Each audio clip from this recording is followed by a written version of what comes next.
So hello my friends, let me show you the Y stitch.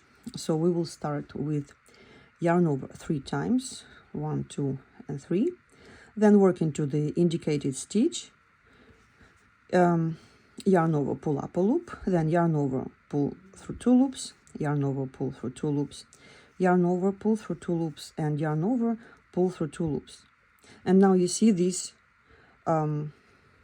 loops from each pull through 1, 2 and 3, and then 4 here.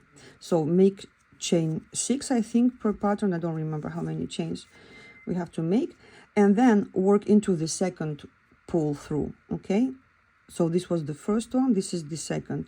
So yarn over, insert the hook into this loop and this one, like this, yarn over, pull up a loop, and then yarn over, pull through 2 loops, and yarn over, pull through 2 loops. So now we made this double crochet stitch, and so you see that the arms of the Y stitch are of the same length.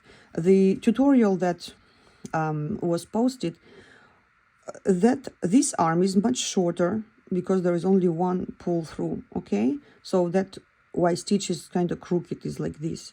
This one is exactly the same on both sides because there were 2 pull throughs here and 2 on this side, so the arms are exactly the same length. So this is my Y stitch, and I think I should start making videos for just stitches, just like separate stitches like this lady did in her tutorial.